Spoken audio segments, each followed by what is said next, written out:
It's an old trick, and it works every time. The messengers of deception have returned. Somebody is going to an awful lot of trouble to convince the world that we are threatened by beings from outer space. In support of this idea, many of the facts in the genuine UFO phenomenon and its actual history have been distorted to the point where even the believers in UFOs are abandoning their field research and the investigation of real sightings by real witnesses in favor of armchair speculation about crashed saucers and alien autopsies.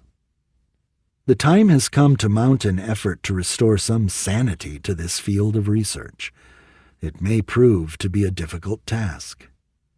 To restore some sanity to the field, we must begin with the facts as we can verify them. There is a genuine UFO phenomenon, and it is not explained by the revelations of alleged government agents bearing fancy code names like Condor or Falcon. Nor is it explained by the cultists of Ummo. The genuine UFO phenomenon, as I have shown in Confrontations, is associated with a form of non-human consciousness that manipulates space and time in ways we do not understand. None of the revelations of crashed disks at Hangar 18 or Area 51 is adequate to explain the enormous database researchers have assembled about real UFOs. But in the heat of debate, such logical, rational standards are swept aside. We have forgotten which problem we were trying to solve. It is curious to observe that even scientifically trained researchers who accept the idea of multiple universes, or the few ufologists who understand the idea that space-time could be folded to allow almost instantaneous travel from one point of our universe to another, still cling emotionally to the notion that any non-human form of consciousness is necessarily from outer space. In this respect, my ufologist friends are making the very same error they denounce so strongly among SETI researchers. They are only willing to accept aliens that originate very far away from us. The simple truth is this: if there is a form of life and consciousness that operates on properties of space-time we have not yet discovered, then it does not have to be extraterrestrial.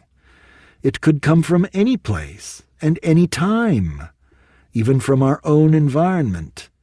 It could certainly come from another solar system in our galaxy, or from another galaxy.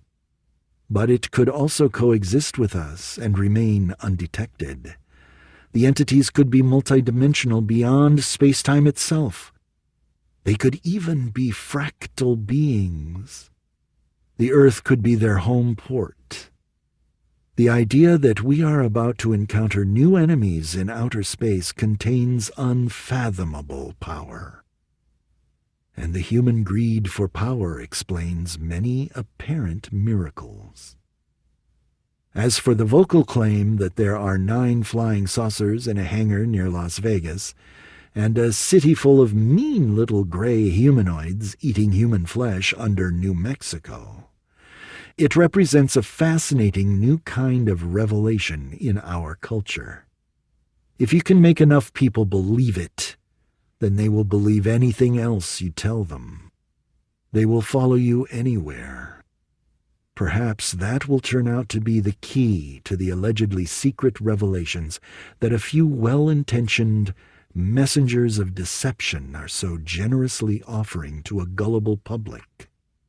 And the real story of that deception, like Casilda's song, may die unsung as tears unshed, and it may never be heard over the clamor of happy multitudes preparing to meet their new alien leaders.